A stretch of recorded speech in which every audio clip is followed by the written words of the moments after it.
Olá a todos.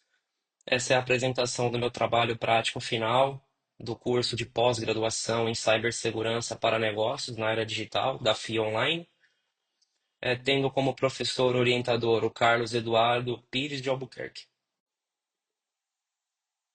O estudo de caso que abordarei é com relação à análise e mitigação de ataques ransomware em ambientes corporativos. Meu nome é Alessandro Liana Belotti, eu tenho 25 anos aí de experiência na área de tecnologia. Atualmente trabalho como especialista sênior de cibersegurança. Sou bacharel em ciência da computação, também tecnólogo em defesa cibernética e ethical hacking. Tenho algumas certificações de destaque aí no mercado. Também participei na arquitetura de alguns projetos que foram premiados aí no Brasil. Um breve sumário, né? Então, falarei um pouco sobre a história do ransomware, como os ataques acontecem, um estudo de caso real, como fazer a intervenção em um ataque ransomware. Quais são os resultados obtidos através desse TPF? Uma breve conclusão e, ao final, as referências de estudo.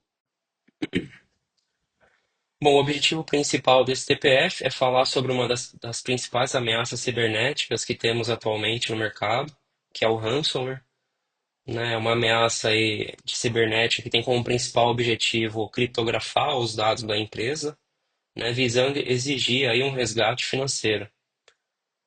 Né? O objetivo central aqui do TPF é falar o quanto as organizações estão vulneráveis a esses ataques, que estão cada vez mais sofisticados, né? E tentar destacar a importância de uma postura proativa de segurança. Né? O conteúdo foi estruturado da seguinte forma, né? Eu vou falar um pouco sobre o que é ransomware, sua história e sua evolução. Em seguida, farei uma breve descrição de como os ataques ocorrem. Falarei sobre um estudo de caso real, detalhando aí um pouco sobre como é a resposta a esse tipo de incidente. Por fim, discutindo os resultados obtivos e a conclusão do estudo de caso, né? Bem como quais foram as referências aí para embasamento teórico e prático do trabalho. Bom, o ransomware é um tipo de malware, né, que tem como principal objetivo infectar aí, e criptografar sistemas, né, com o objetivo de exigir um pagamento de resgate financeiro, geralmente através de criptomoedas, né? Para que com isso você tenha aí a liberação de acesso aos dados, o que não é garantido, tá? Muitas vezes as pessoas pagam o resgate, mas não recebem a chave para fazer a descriptografia, né? Geralmente existe um limite de tempo para você fazer esse processo, né?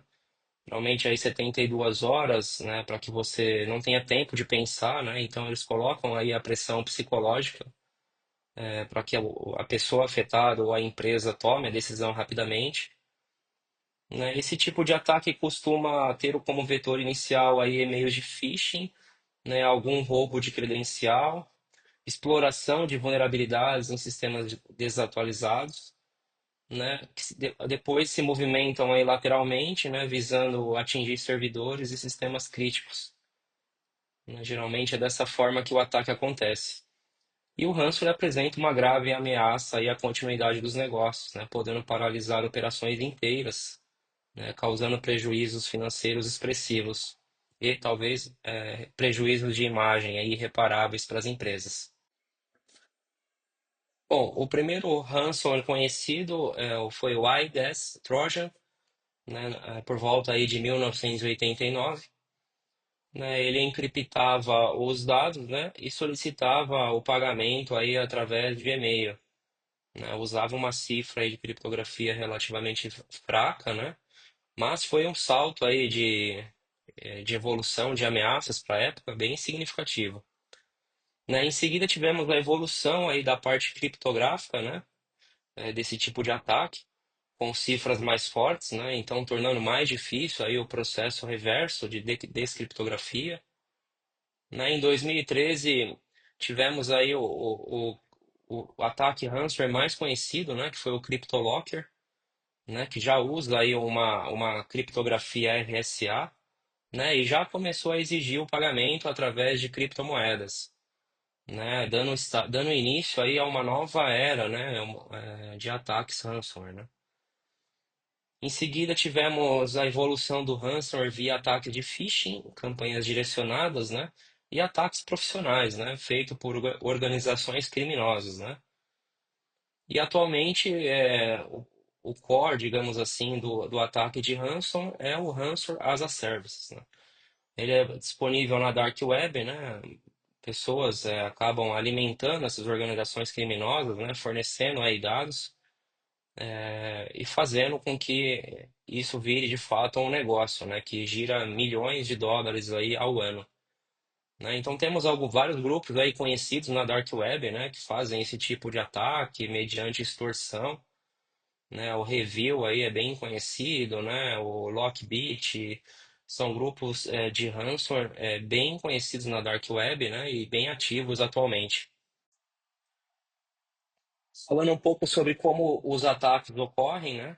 Então, geralmente temos aí o vetor inicial, que é ou através de um acesso a um site malicioso, um e-mail de phishing, né, para obter alguma credencial, para o atacante conseguir fazer o acesso no ambiente, ou até mesmo a exploração de alguma vulnerabilidade de sistemas. Também temos técnicas aí de engenharia social, né, onde o atacante induz o usuário a clicar em algum link ou abrir algum arquivo infectado. Exploração de vulnerabilidades, que na minha opinião é a técnica atualmente mais explorada, né? Muitas empresas ainda pecam nessa questão de tratativas de vulnerabilidades. Em seguida, o atacante faz a movimentação lateral para poder espalhar pela rede, né? E começar o trabalho aí de criptografia de dados, né? Então, inicialmente ele tenta danificar backups, né? Inviabilizar o processo de restauração, para em seguida, aí sim, ele dar início à criptografia de fato, né? E ao término da criptografia, você tem ali uma tela, geralmente indicando a forma de pagamento, muitas vezes através de criptomoeda, né? Nesse momento aqui, a empresa já está com os recursos indisponíveis e já foi afetada pelo ataque ransomware. Um estudo de caso real, né? Um ransomware denominado Akira atingiu os serviços de uma cloud recovery que fica na Suécia, né? Então, além de disponibilizar os serviços da própria cloud, acabou afetando os clientes que tinham serviços hospedados nessa empresa, né? Então, o ataque deixou parcialmente aí os sistemas indisponíveis, né? Forçando aí o fechamento de lojas, de empresas em todo o país, né? Então, inicialmente era uma técnica de ransomware nova, né? Que é o Akira. Cada ransomware trabalha de uma maneira na encriptação dos dados, né, e o uso de criptografias distintas, né? Então, nesse caso em específico, foi utilizado o ransomware Akira. Bom, a técnica o vetor inicial de ataque do ransomware Akira, né, geralmente ele vem através de uma exploração de vulnerabilidade, né, muitas vezes aí através de exploração de vulnerabilidade em VPN Cisco. Né? Também pode incluir o uso de e-mail de phishing, né? Ou abuso de RDP expostos aí para a internet, né? Dessa maneira que o ataque acaba acontecendo, né? Então, para ele manter o acesso persistente e realizar a descoberta na rede, né? Ele faz a escalada de privilégio aí através de abuso do processo LSAS, né? Que é o Local Security Authority Subsystem, processo bastante conhecido dos sistemas Windows. E depois com o uso de ferramentas para obtenção de credenciais, como o Mimikatz ou Lasagne, né? E aí o movimento lateral acontece através de um scan mesmo para poder fazer a varredura, identificação de ativos, né? Como o IP Scanner, por exemplo. Né? Em seguida ocorre o processo de evasão de defesa, né? Então a maioria das empresas tem aí a sua proteção de endpoint, né? Mas o Akira consegue fazer essa evasão do antivírus, né? E aí depois a exfiltração de dados ocorre através de algoritmos como FileZilla, WinSCP, WinRAR, para fazer a extração de fato dos dados roubados para servidores externos. Bom, o Akira ele usa uma estratégia de criptografia bastante moderna, né? Então ele usa aí um SHA-256, praticamente muito difícil de ser quebrado com as técnicas que temos atualmente. né? Então, esse diagrama demonstra como funciona o ataque ransomware, né?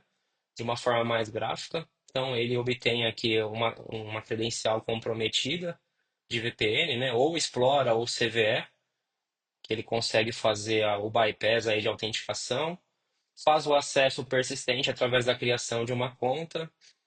Em seguida, ocorre a evasão de defesas com softwares como PowerTool ou Crave, né? Faz a descoberta na rede, né? E temos várias ferramentas aí que possamos utilizar para fazer a descoberta, né?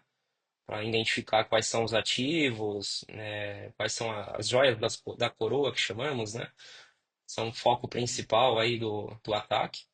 Obtenção de credenciais, né? Então, uma vez feita a descoberta, o objetivo é conseguir uma credencial com alto privilégio, domain admins, por exemplo, fazer o movimento lateral via RDP, né? Estabelecer o command control, né? Que é importantíssimo o atacante conseguir manter esse acesso persistente para ele, né? Então, ele depois que conseguiu fazer o movimento lateral, ele fecha essa comunicação de dentro para fora para que ele não perca o acesso.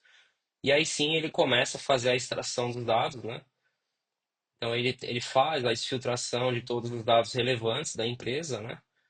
Em seguida, ele mostra aí o impacto causado gerando de fato a criptografia, né? Gera aí a criptografia e deixa os dados para pagamento do resgate, caso a empresa queira. Bom, a melhor estratégia de defesa aí para um ataque ransomware, né, é na prevenção. Uma vez que o ataque aconteceu, fica um pouco difícil o processo de mitigação. Como eu expliquei nos slides anteriores, né, o ransomware utiliza chaves de criptografia extremamente complexas, então é praticamente impossível fazer o processo reverso sem ter a chave para fazer a descriptografia, né? Então, o que é importante que seja feito para a intervenção de um ataque de ransomware, né? Manter os sistemas operacionais atualizados, né? Tentando mitigar o máximo possível aí de vulnerabilidades conhecidas, fazer backups regulares, né, mantendo backups inclusive fora do alcance da rede principal, né, no conceito aí de microsegmentação, né, de forma que a gente consiga garantir a recuperação dos dados e que eles não sejam criptografados durante o ataque, né, ter ferramentas de monitoramento em tempo real de comportamentos anômalos, né, como ferramentas de SIEM, por exemplo, né, separar os ambientes, tentar fazer a segmentação aí da rede, né, e educar os usuários, né, que acaba sendo o elo mais fraco aí da área de TI, né, de forma que eles tenham condições de identificar e-mails falsos, né, anexos suspeitos e não caiam aí em ataques de phishing.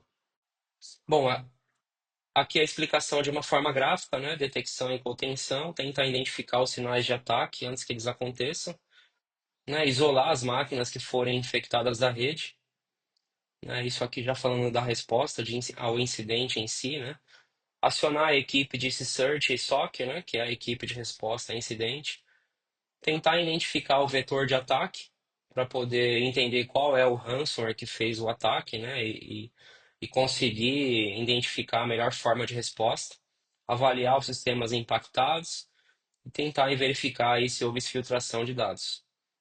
Remover o ransomware e persistências, isso é um trabalho bem complexo, geralmente acaba-se aí formatando os equipamentos e refazendo as instalações, atualizar 100% os sistemas, né, sistema operacional, aplicar todos os patches de correção, realizar a troca de todas as senhas, né? Na fase 4 aqui de recuperação e retomada, restaurar os backups testados, né? Avaliar a necessidade de reportar à Agência Nacional de Proteção de Dados, né? Caso você tenha aí dados sensíveis de usuários que possam ter sido extraviados, né? Controlar a narrativa pública, dependendo do tamanho da empresa, você precisa divulgar isso aqui na mídia, né? E por fim, pós-mortem, que a gente chama, né? Documentar aí um incidente, né? Reforçar as políticas de defesa e atualizar o plano de resposta a incidentes e melhorar o treinamento dos funcionários aí da equipe.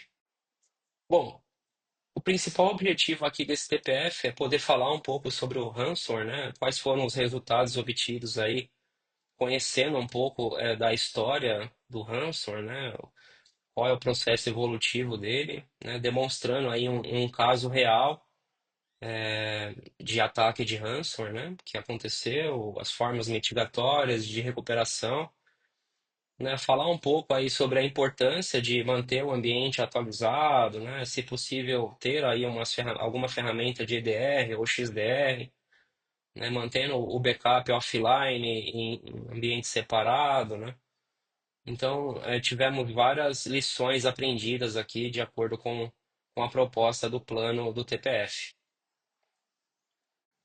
Concluindo, então, agora a apresentação, né, o problema estudado foi o número crescente de ataques aí de ransomware direcionados a ambientes corporativos, né, que exploram muitas vezes vulnerabilidades técnicas e humanas, visando comprometer dados críticos e interromper operações, com o objetivo principal de exigir o resgate financeiro, né? O objetivo alcançado é poder demonstrar um pouco algumas estratégias de detecção, mitigação e resposta a incidentes, né? E a principal justificativa aqui para abordar esse tema no TPF foi, de fato, trazer esse assunto sensível para nós hoje da área de cyber, né? Cada vez mais os ataques ransomware vêm aumentando, né, e comprometendo aí empresas, né, e nós profissionais de tecnologia, tirando o nosso sono aí muitas vezes, né, falando um pouco sobre a incidência e impacto dos ataques das empresas de todos os portes, tá? Então, na minha opinião, esse trabalho é extremamente importante, né, e foi por isso que eu escolhi esse tema para poder falar no meu TPF. Bom, deixa eu seguir algumas referências que utilizei, tá? Então aqui constam todos os links que eu usei para pesquisa do meu trabalho. E agradeço aí a todos que dedicaram um tempo para assisti-lo, aos meus professores, ao meu orientador, à FIA pelo excelente conteúdo aí apresentado ao longo do curso, e muito obrigado.